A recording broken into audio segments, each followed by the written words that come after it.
इस मंत्र में 4 बार स्वस्ति शब्द का प्रयोग आया है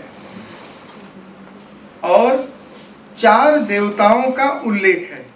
सृष्टो या सर्गरूपा जगद्वन विधौ पालने या चरोद्री संहारे चापि यस्या जगदिदमखिलं क्रीडनं या पराख्या पश्यन्ति मध्यमाधो तदनु भगवती वैखरी वर्णरूपा सा स्मद्वाचं प्रसन्ना विधिहरिगिरिशा राधितालङ्करोतु योऽन्तः प्रविश्य मम वाचमिमां प्रसुप्तां सञ्जीवयत्यखिलशक्तिधरस्वधाम्ना अन्यांश हस्तचरणश्रवणत्वगादीन् प्राणान् नमो भगवते पुरुषाय तुभ्यं प्राणान् नमो भगवते पुरुषाय तुभ्यं। परम सम्माननीयाः अस्य सत्रस्य अध्यक्षचरणाः मंचे स्थिताः आचार्य निश्चरणाः विशिष्टवक्तारः पुरतो विद्यमानाः अस्माकं विश्वविद्यालयस्य आचार्याः अथ च विभिन्नेभ्यः प्रान्तेभ्यः विश्वविद्यालयेभ्यः समागताः समेपि विद्वांसः अनुसंधानकर्तारश्च छात्राः भगिन्यश्च। मैं एक मंत्र के अर्थ पर आज आप लोगों के समक्ष कुछ विचार, अपना विचार रखना चाहता हूँ। आइए हम लोग विचार करते हैं। वह एक ऐसा कोई बहुत बड़ा मंत्र नहीं है जिसे स्मरण न हो, जो बहुत लंबा ईमान हो, जिसका अर्थ करने पर भी बहुत क्लिष्ट हो, ऐसा कुछ नहीं है। मैं अनुभव करता हूँ कि ऐसा कोई व्यक्ति इस स्थल पर नहीं होगा जिसे वह मंत्र याद न हो। एक छोटा सा बच्चा भी प्रायः यदि टीवी में देखता होगा या मंत्र सुनता होगा, इस परंपरा से जुड़ा होगा, तो वस्तुतः वह निश्चित उसे वह मंत्र याद होगा। और उसी मंत्र की व्याख्या के ऊपर हम लोग आज विचार करेंगे कि वस्तुतः हम लोगों के आचार्यों ने क्या विचार किया, उस मंत्र का क्या अर्थ किया और उसके बाद भी क्या कोई अर्थ हो सकता है। आज उसी पर विचार करते। एक मंत्र है, स्वस्ति न इंद्रो वृद्धश्रवाः स्वस्ति नः पूषा विश्ववेदाः स्वस्ति नस्तार्क्ष्यो अरिष्टनेमिः स्वस्ति नो बृहस्पतिर्दधातु। अभी इसके पहले बृहस्पति मिश्र जी ने व्याख्यान दिया, तो स्वस्ति नो बृहस्पतिर्दधातु। हम इस मंत्र पर जब विचार करते हैं, इस मंत्र में 4 बार स्वस्ति शब्द का प्रयोग आया है और 4 देवताओं का उल्लेख है। आनंद की भी व्याख्या को देखते हैं। इन जो प्रचलित आचार्य हैं, जिन आचार्यों ने व्याख्या की, वह वस्तुतः वह व्याख्या है उसके अभिधेय अर्थ को, अभिधेय अर्थ जो है उसको उन लोगों ने प्रस्तुत किया। और सामान्य अर्थ यही है, बहुत अत्यंत सरल मंत्र है, स्वस्ति न इंद्रो वृद्धश्रवाः। वृद्धश्रवा इंद्रः नः स्वस्ति। वृद्धश्रवा यह विशेषण है इंद्र का, और इंद्र हमारा मंगल करे, हमारा शुभ करे, हमारा कल्याण करे, इतने से तात्पर्य। लेकिन इंद्र का विशेषण दिया वृद्धश्रवा। दूसरे चरण में जब हम चलते हैं, स्वस्ति नः पूषा विश्ववेदाः, यहाँ पर पूषा देवता हैं और पूषा देवता का विशेषण क्या हुआ, विश्वदेवाः विश्ववेदाः विश्वं वेत्तीति विश्ववेदाः, अर्थात सर्वज्ञ जिसको हिंदी में कहा जाए, तो सर्वज्ञ जो पूषा देवता हैं वे हमारा कल्याण करें। इन चारों टीकाओं को, चारों भाष्यों को मैंने देखा है। वृद्धश्रवा अर्थात प्रसिद्ध ही है कीर्ति जिनकी, अत्यंत सुयश जो इंद्र हैं, अत्यंत प्रसिद्ध जो इंद्र हैं, वे हमारा मंगल करें, हमारा कल्याण करें और सर्वज्ञ जो पूषा देवता हैं वे हमारा मंगल करें, हम लोगों का मंगल करें। वेद में तो आप जानते हैं कहीं भी एक वचन का प्रयोग नहीं हुआ है। जहाँ कहीं भी आप देखें न शब्द का जो प्रयोग है बहुवचन में, यही राष्ट्रीय भावना है। और कहा स्वस्ति नस्तार्क्ष्यो अरिष्ट नेमि। तार्क्ष कहते हैं गरुण को कहते हैं, और अरिष्ट नेमि अभी जिसकी चर्चा आपने कहा पदत्रयी में कर रहे थे, अरिष्ट नेमि जिसके पंख कभी क्षीण नहीं होते हैं, कभी नष्ट ही नहीं होते हैं, जिसकी नेमि, ऐसे जो अरिष्ट नेमि जो तार्क्ष हैं भगवान गरुण हैं, वे हमारी रक्षा करें। स्वस्थ नस्तार्क्ष्यो अरिष्ट नेमि, और अंतिम में कोई विशेषण नहीं देते हैं, और स्वस्तिनो बृहस्पतिर दधातु, और भगवान बृहस्पति हमारा कल्याण करे। हमने पूरी टीकाओं को देखा, सभी आचार्यों के भाष्यों को देखा और विचार किया कि सभी लोगों ने इस अर्थ की पुष्टि की, और इसी की परिधि में सभी आचार्यों ने अपनी अपनी बात को रखा। लेकिन एक जिज्ञासा यह हुई कि वस्तुतः इन चारों देवताओं को ही क्यों रखा गया। विशेष रूप से जब इस पर विचार किया जाए कि इन्हीं चार देवताओं को क्यों रखा गया, और तीन देवताओं के विशेषण दिए गए, एक देवता का विशेषण नहीं दिया गया, परस्पर में फिर जिज्ञासा होती है कि परस्पर में इन देवताओं का क्या साहचर्य है। पूषा के साथ इंद्र का क्या तात्पर्य है, उनके साथ फिर अरिष्ट नेमि को क्यों रखा गया, इसके बाद अरिष्ट नेमि से बृहस्पति को, क्या ऐसे ही ऋषि जो है जो मन में आया सब लिखते चले गए, जो मन में आया कहते चले गए? नहीं, ऐसी बात नहीं है। इनका भी एक तारतम्य है। आइए हम उस पर विचार करते हैं कि क्यों। जितने भाष्यों को हम लोगों ने देखा है उन भाष्यों में यही मंत्र है, और यह मंत्र 25वें अध्याय का, यजुर्वेद के 25वें अध्याय का मंत्र है। यह ऋग्वेद में भी है, सामवेद में भी प्रकारांतर से कुछ विषय परिवर्तन से पद परिवर्तन के साथ आया है।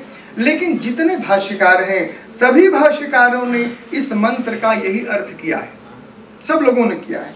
लेकिन जब हम इस पर विचार और गहरा चिंतन करते हैं कि वस्तुतः इन चार देवताओं को कहने का अभिप्राय क्या है, क्यों, स्वाभाविक है हम मनुष्य हैं, देवताओं से प्रार्थना करते हैं, क्योंकि सहयज्ञा प्रजा सृष्टा पुरोवाच प्रजापति अनेन प्रसविष्यध्वम एसवोस्त्विष्ट कामधुक्, तो देवान भावयतानेन ते देवा भावयन्तु यः। तो हम लोगों का स्वभाव है, हम लोगों के लिए देवता कल्पतरु है और यज्ञ साधन है। यज्ञ के माध्यम से हम देवताओं को तृप्त करते हैं, संतुष्ट करते हैं और अपने मनोभिलषित पदार्थों को प्राप्त करते हैं। यही एक क्रम है संसार चक्र का, सृष्टि चक्र का यही क्रम है। और यह कल्पतरु के समान यज्ञ है, क्योंकि इस सृष्टि के समय ही ब्रह्मा ने कहा एसवोस्त्विष्ट कामधुक्। इसलिए तो स्वाभाविक है हम अपनी कल्याण की प्रार्थना देवताओं से करते हैं और देवता प्रसन्न होकर के हमारा कल्याण करते हैं। लेकिन जब हम इस पर विशेष विचार करते हैं कि आखिर क्यों इन चारों देवताओं को ही रखा, तो देखिए एक बहुत बड़ी बात इस मंत्र में है, समझ में आती है। कहा कि भाई हिंदी में इसका अर्थ तो मैं आपको बतला दिया। अब यहाँ कहा कि इस मंत्र का यदि यही अर्थ स्वीकार किया जाए तो सबसे पहले हमें यह सोचना होगा कि क्या यही अर्थ है या इससे भी कोई अर्थ किया जा सकता है। तब इसके लिए हम निरुक्तकार के यहाँ चलते हैं। निरुक्तकार कहते हैं अनुपक्षीण शक्तयो हि विभवो वेदाः, अनुपक्षीण शक्तयो हि विभवो वेदाः यथा प्रज्ञं पुरुषाणाम अर्थाभिधानेषु विपरिणममानाः सर्वतोमुखा अनेकार्थान ब्रुवन्ति। आचार्य व्यास इस बात को कहते हैं कि नहीं एतेषु अर्थस्य इयत्ता, मंत्रों में अर्थों की इयत्ता नहीं है, यही अर्थ होगा यह कोई जरूरी नहीं है। लेकिन मनमाना भी तो नहीं कर सकते हैं हम, अपने से भी उसके लिए अंदृशेह अतपसोवा 3 चैलेंज देते हैं। मंत्र के अर्थ को करने के लिए या तो ऋषि का होना जरूरी है, या तो बहुश्रुत व्यक्ति हो और तपस्वी हो। तीनों यदि जिसके पास नहीं है वह मनमाना वेद के मंत्र का अर्थ नहीं कर सकता है।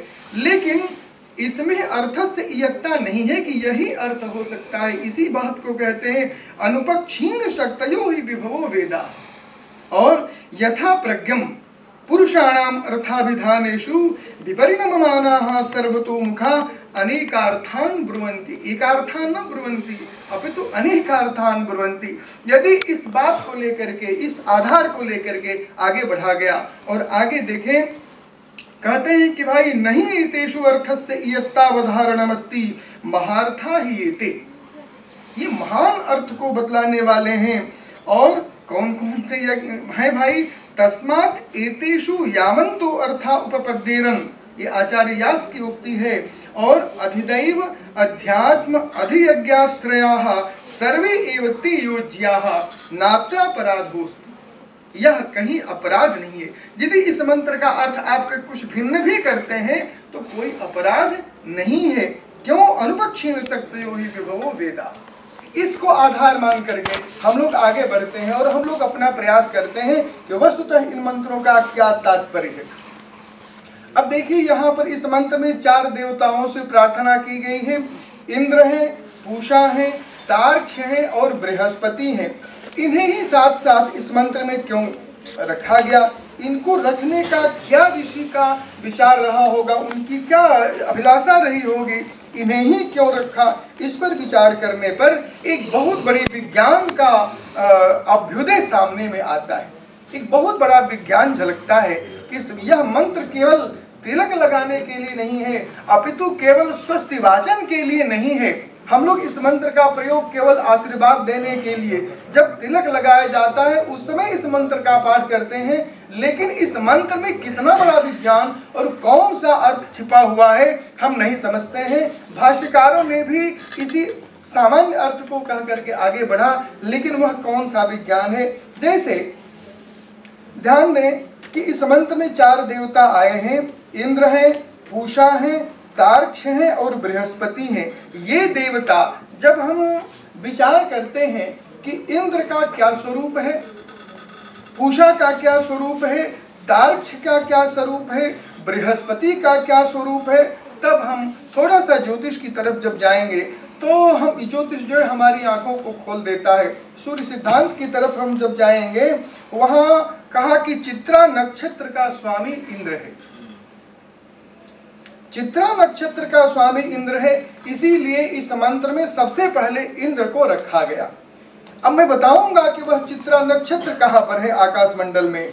रेवती नक्षत्र का स्वामी पूषा है, श्रवण नक्षत्र का तार्क्ष है एवं पुष्य नक्षत्र के स्वामी हैं, जिनका संकेत हम केवल इस ज्योतिष में नहीं अपितु तैत्तिरीय संहिता में, जो कि इस ज्योतिष का भी मूल है, जो नक्षत्रों के स्वामी है, इनका मूल तैत्तिरीय संहिता में आया है। उस तैत्तिरीय संहिता का मैं योग करूंगा। हस्तो नक्षत्रम सविता देवता, चित्रो नक्षत्रम इंद्रो देवता, रेवती नक्षत्रम पूषा देवता, श्रोणा नक्षत्रम विष्णुर्देवता, तिष्यो नक्षत्रम बृहस्पतिर्देवता। यह तैत्तिरीय संहिता का मंत्र है और इन देवताओं के का साथ जो संबंध है नक्षत्रों का संबंध है। और ध्यान दें, ये जितने नक्षत्र हैं, जिन नक्षत्रों की यहाँ चर्चा हुई है, ये क्रमशः जो है तारामंडल में विद्यमान है। और ठीक मध्य का यदि हम संपूर्ण खगोल को नापते हैं, मापने का एक क्रम करते हैं, तो 360 अंश इसके लिए कल्पित किए गए हैं। और 360 अंशों में ठीक मध्य का जो है, मध्य का जो नक्षत्र है, जैसे 30-30 अंश के मेष वृष इत्यादि हम 12 राशि बना लिए, उसी प्रकार 13 अंश 20 कला का एक भाग मान करके 27 नक्षत्रों को हम एक रूप में करते हैं। इसके बाद पूरे खगोल विज्ञान का स्वरूप एक नया इस मंत्र में प्राप्त होता है। और 27 नक्षत्रों पर जो ठीक मध्य का अंश है, 90 अंश का कोण है, ठीक उसी तरह 4 खगोलों का वर्णन इस मंत्र में है। केवल यह तिलक और जो है स्वस्तिवाचन के लिए ही नहीं है। इसी के कारण चित्रा नक्षत्र 27 नक्षत्रों में मध्य का है। आप अश्विनी भरणी से लेकर के यदि गिने तो ठीक मध्य का नक्षत्र जो है वह चित्रा नक्षत्र है, जिसका विशेषण वृद्धश्रवा दिया। अब वृद्धश्रवा क्यों दिया? अब यहाँ समय लग रहा है, हो गया है, मैं इसको जरूर बताता इस बात को कि विशेषण, इन विशेषणों का क्या तात्पर्य है। तो इस प्रकार से एक छोटे से मंत्र में पूरे खगोल विज्ञान को प्रदर्शित किया गया है। यह जो है अनुसंधान की दृष्टि इस प्रकार से होनी चाहिए। और बहुत बहुत धन्यवाद।